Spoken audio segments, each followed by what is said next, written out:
안녕하세요. 샘스 엄마입니다. 금융문맹 탈출. 오늘은 투자은행입니다. 투자은행을 보기 전에 상업은행에 대해서도 보고요.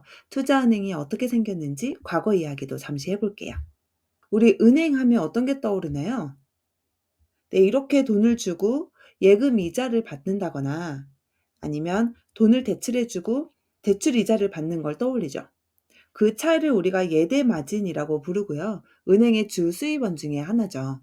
우리가 생각하는 이런 업무를 보는 은행을 정확히는 상업은행이라고 부릅니다. 사실 은행은 이렇게 나눌 수가 있어요. 방금 본 것 같은 은행을 상업은행, 커머셜 뱅크라고 하고요. 오늘 우리가 볼 용어는 투자은행, 인베스트먼트 뱅크입니다. 줄여서 IB라고 부르기도 해요. 그러면 투자은행은 뭘까요? 느낌적인 느낌은 약간 이런 모양입니다. 투자은행이 하는 주 업무는 이래요. 증권 업무, 투자 신탁, 인수합병이라고 되어 있죠. 우리가 예전에 주식과 채권에 대해 공부할 때 이런 게 있었죠. 여기 회사 또는 공장이 돈이 필요해요. 장사가 잘 돼서 지점을 차리고 싶기도 하고요. 공장을 늘리고 싶기도 합니다.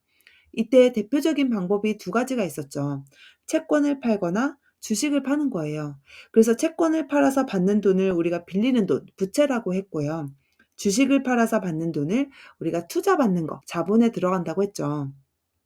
근데 이게 말로는 되게 간단하잖아요. 그냥 채권 팔고 주식 팔면 되지 뭐 이렇게 얘기를 하는데 사실은 절차가 그렇게 간단하지는 않습니다. 이 둘 중에 뭐가 좋은지, 절차는 어떤지, 투자자는 어떻게 모집할 것인지 다양한 일들을 해야 돼요. 그 역할을 바로 이 투자은행이 합니다. 그래서 투자은행 업무에는 이렇게 다양한 업무들이 있는 거예요. 게다가 인수합병까지 도와주기도 합니다. 우리나라에서는 증권회사에서 이런 업무를 많이 하고 있죠. 그런데 사실 은행이 이렇게 두 개로 나눠진다는 걸 처음 아신 분들도 계실 거예요. 그만큼 투자은행은 우리나라에서 일반적이지가 않습니다. 이게 미국에서 생긴 거거든요. 근데 예전에는 미국도 은행이면 그냥 은행이지 이렇게 무슨 은행으로 나누지는 않았었어요. 그런데 1933 년에 이런 법이 생기면서 둘로 나뉘게 되었습니다. 1929년은 유명한 연도죠. 바로 대공황입니다. 이때 주가는 이렇게 떨어졌어요. 다우 지수가 381까지 갔었는데 40일까지 떨어지죠. 정말 상상할 수 없는 공포였겠죠. 이 대공황이 이전에는 은행도 이런 일을 할 수 있었습니다. 고객에게 받은 예금을요, 주식에 투자됐어요. 그런데 주가가 이렇게 떨어진 거죠. 사람들 돈이 다 공중으로 날아가 버렸겠죠. 그래서 1933 년에 글라스-스티갈법이라는 걸 제정을 하면서 상업은행과 투자은행을 분리합니다. 그래서 예금 받고 대출하고 이런 것만 하는 은행을 만든 거예요. 사람들의 돈을 안전하게 지키고 그 외에 다른 업무 하는 은행을 따로 만들어라 이렇게 법을 만든 겁니다. 그런데 요즘은 또 투자은행을 그렇게 많이 들어본 것 같진 않죠. 왜냐하면 1999 년에 금융서비스 현대화법이라는 걸 도입을 하면서 이 법을 폐기를 했어요. 근데 그래도 계속 투자은행은 있기는 있어요. 지금도 있고요. 그래서 유명한 투자은행으로는 이런 곳들이 있습니다. JP모건, 골드만삭스, 노무라증권. 다 한 번씩은 들어본 것 같죠. 사실 이것보다 더 많았는데요. 여기에 또 다른 역사가 있습니다. 이렇게 글라스-스타길법이 폐기되고 나서 약 10년 뒤에 금융위기가 터집니다.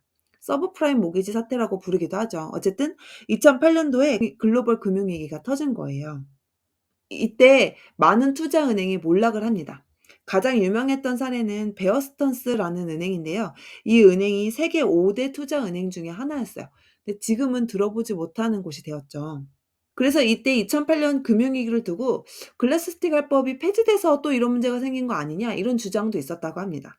근데 사실 경제학에서 원인을 말하는 거는 다 일이 터지고 나서 분석하는 거긴 하지만요. 그래서 그때 언급하는 원인 중에 하나가 "은행을 더 엄격하게 분리해야 되는 거 아니냐." 이런 목소리가 있었다고 해요.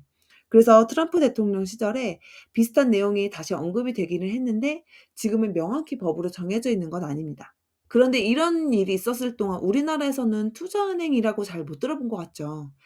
우리나라에서도 종금사라는 이름으로 뭔가 시작을 하긴 했는데 현재 있는 종금사는 한 곳뿐일 정도로 성과는 없었습니다. 오히려 증권회사에서 이런 업무를 많이 맡아서 하고 있죠. 지금까지 투자은행이라는 것에 대해서 봤고요. 오늘은 책의 내용으로 정리를 해 보겠습니다. 투자은행이란 상업은행에 대비되는 개념으로 상업은행이 예금을 바탕으로 기업에 자금을 공급하는 전통적 은행업에 주력했다면 투자은행은 유가증권 인수를 통한 자금 공급을 주업으로 한다. 유가증권은 쉽게 주식, 채권 이런 걸 생각하시면 돼요. 쉽게 말해서 증권회사와 유사한데 자본시장에서 유가증권 발행을 통한 자금 조달 주선 업무를 주로 하는 딜러나 브로커를 말한다라고 되어 있어요. 그래서 증권회사 비슷하기는 하지만 주로 하는 업무가 "이런 이런 회사가 있는데 여기에 투자하실 분." 이렇게 해서 사람들을 모으는 딜러나 브로커 역할을 한다는 거죠. 여기 보시면 글로벌 금융위기 이후에 미국의 리먼 브라더스, 메릴 린치, 베어 스턴스 등 다수의 대표 투자은행들이 위기를 맞고 상업은행으로 합병 파산되었다. 그전에는 투자은행이 많기는 했었는데 또 이때 글로벌 금융위기 이후에 많이 합병되었다 이런 얘기를 하고 있어요. 이런 역사를 가지고 있는 게 투자은행입니다. 우리나라에선 친숙하진 않지만 아까 봤던 JP모건 같은 은행은 많이 들어봤잖아요. 아 저런 곳이 은행이라고 부르는데 우리가 알고 있는 은행이 아니라 투자은행이구나 이렇게 알고 계시면 기사 보실 때 훨씬 이해하기가 쉬우실 거예요. 우리 오늘은 투자은행이라는 용어를 보면서 은행의 종류를 살펴봤어요. 어떻게 투자은행이라는 게 생겼는지도 알아봤네요. 금융문맹 탈출까지 함께해요. 감사합니다. 세무사 엄마였습니다.